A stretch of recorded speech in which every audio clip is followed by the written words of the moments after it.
You see, every avoidant relationship has this unmistakable rhythm, a push and pull that feels like emotional tug of war. One moment they're near, warm, attentive, even loving, and the next they're distant, cold, or inexplicably unavailable. It's exhausting, isn't it? And yet, it's not personal. It's not about you failing or not trying hard enough. Avoidant partners are wired to protect themselves from vulnerability. Intimacy triggers a deep-seated fear and need to retreat, to regain control over the emotional space they feel threatens to engulf them. And you, with your natural desire for connection, inevitably meet this with more effort, more attention, more attempts to bridge the distance. This push-pull dynamic is subtle, almost hypnotic. It can make you question your reality, doubt your worth, and even rationalize behaviors that you would never accept elsewhere. But here's the paradox: the more you chase, the more the avoidant pulls back. The cycle reinforces itself, like a dance neither of you consciously chose but both are trapped in. And the longer it goes on, the more you start to feel fragmented, drained, like your emotional energy is constantly borrowed and never returned. Recognizing this pattern is the first step toward clarity. Once you see the rhythm for what it truly is, not love, not rejection, but a self-protective mechanism, you reclaim your perspective. You stop interpreting distance as personal failure and begin to understand it as a structural limitation of the relationship itself. And in that understanding lies your power. Because when you finally step back and observe, without judgment, the push and pull loses its hold. You realize that your emotional investment deserves reciprocity, stability, and presence, things the avoidant cannot consistently provide. And that realization, that is where freedom begins. There comes a moment in every avoidant relationship when the haze lifts and you see the truth with brutal clarity. It's not sudden like a lightning strike. It's gradual, a series of small awakenings, almost imperceptible at first. You notice the patterns no longer feel like quirks or temporary lapses, they are structural. You realize that the efforts you've poured into bridging the distance are met not with reciprocal vulnerability, but with withdrawal, excuses, and emotional absence. And in that realization, something inside you shifts. This is the turning point, the moment you stop spinning in the cycle of hope and disappointment. It's when you recognize that the longing you've been feeling, the longing for consistency, for closeness, for mutual care, is valid and that it is not being met. That clarity can feel shocking, even painful, because it forces you to confront a reality many avoidants cannot change, no matter how much you love them or want them to. You may feel guilt, anger, or sadness, but underneath it all is a deeper, undeniable truth. Your needs are legitimate and they matter. The beauty of this moment is that it awakens agency. No longer are you trapped in the invisible gravitational pull of their avoidance. You see the walls, the emotional distance, the patterns of retreat for what they are.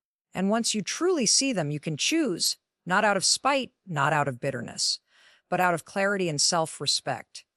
Because when you reach this moment, you begin to understand that recognition itself is power. It is the first step toward reclaiming your life and your emotional energy. And in that understanding lies the seed of freedom, the courage to step away, to stop chasing what cannot be caught, and to open yourself to the possibility of a love that truly meets you. We all want to believe that love can fix what fear has fractured. We convince ourselves that if we love harder, listen deeper, or sacrifice more, the avoidant partner will change, that they will finally open up, commit fully, and meet us where we are. And for a moment, it feels real. They may show flashes of intimacy, moments of vulnerability that seem like breakthroughs. It's intoxicating. It's the carrot that keeps us invested. But here's the hard truth. What feels like change is almost always temporary. Avoidant behavior isn't a bad habit. It's a deeply ingrained survival strategy, a way of managing the anxiety that intimacy triggers. No matter how much effort you pour in, their default will always be retreat. Believing in the illusion of change keeps us trapped in cycles of hope and disappointment. We rationalize their absence, forgive repeated patterns, and stay thinking this time will be different.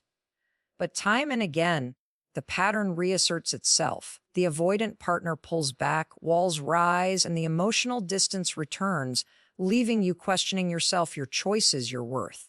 This isn't weakness on your part. It's a system designed to maintain emotional safety for someone else at the expense of your stability. Understanding this illusion is liberating. It forces a fundamental choice: continue investing in an unstable pattern or reclaim your energy and step into relationships where reciprocity and presence are non-negotiable. The moment you let go of the hope that they will change is the moment you reclaim your own power. Because real love is not a game of persistence, it's a mirror of respect, consistency, and mutual care. Once you stop chasing illusions, you open yourself to connections that honor your heart rather than exhaust it. And that clarity, that refusal to settle, is the foundation for freedom and true emotional fulfillment. Being in an avoidant relationship takes a toll that is subtle at first, almost invisible, until you feel it in the core of your being. It's not just heartbreak. It's the quiet erosion of your confidence, the slow wear of self-doubt, the anxiety that creeps into every decision, every interaction. You start questioning yourself constantly. Am I too much? Not enough? Did I say the wrong thing? And all the while, the avoidant partner remains consistent in one thing: their inconsistency. It's a paradoxical kind of pain, a weight that comes from caring more than you are cared for, from giving without reciprocity. And yet, within this toll lies an awakening. Because once you endure the repeated disappointments, the push-pull, the emotional absences, you begin to see yourself clearly. You recognize the patterns that don't serve you, the ways you've compromised your own emotional needs, and the boundaries you never should have surrendered. Pain in its sharpest form can become clarity. The very experience that leaves you raw is the same experience that teaches resilience, discernment, and the profound importance of self-respect. This awakening is a turning point. It's when you realize that no matter how much you care, no matter how persistent your love, you cannot force someone to be present in the ways you need. And this realization is liberating. It transforms suffering into insight, heartbreak into wisdom. You see that your emotional energy is not infinite, and your love deserves to be mirrored, not depleted. Because true growth often comes from the struggle we least want to face. The emotional toll is not a sign of failure. It is the precursor to awakening. And when you step into that awakening, you step into your power, fully aware that your heart is meant for those who will meet it with equal depth. There comes a moment in every avoidant relationship when the retreat is no longer temporary, when the distance is no longer a pause in connection, but a permanent exit. It can feel sudden, even shocking, though often it's been coming for months, quietly building under the surface. The texts stop, the calls fade. The warmth that once appeared in fleeting moments disappears entirely. And in that moment, the heart doesn't just ache, it wakes up. Because you finally confront the truth that you cannot hold someone who refuses to stay. You cannot fix what was never meant to be fixed. It hurts, undeniably. There's grief for what you hoped could be, frustration for the efforts you poured in, and even guilt for wanting more than was given. But amidst that pain is a profound clarity. You see that their departure is not a reflection of your worth, but a confirmation of the limits of the relationship. They walk away because they cannot meet you where you are. And in that acknowledgement lies a critical turning point: the power to stop chasing, to stop explaining, and to stop compromising your own emotional needs for someone else's avoidance. This moment, as painful as it is, also carries liberation. It strips away the illusions and leaves only truth. The space they leave behind, once filled with uncertainty and frustration, becomes a canvas for your own life, your own growth, your own freedom. You begin to understand that love is not measured by persistence, but by presence, by reciprocity, by consistency. Because when they walk away for good, they leave behind an undeniable lesson. Some relationships are not failures, they are awakenings. And the courage to step fully into that awakening, to reclaim your heart and your life, is the first step toward the love and fulfillment you truly deserve. When the avoidant leaves, when the cycle finally ends, what remains is not just emptiness. It is a space brimming with possibility. This is the moment where empowerment begins, where you reclaim not only your time and energy, but your sense of self. For so long, your life and emotions were tied to someone who could not fully meet you. And now, for the first time in a long time, the horizon is yours. You are free to feel, to breathe, to love yourself with the depth and attention that was always deserved. Empowerment is not about bitterness or revenge. It is about clarity and choice.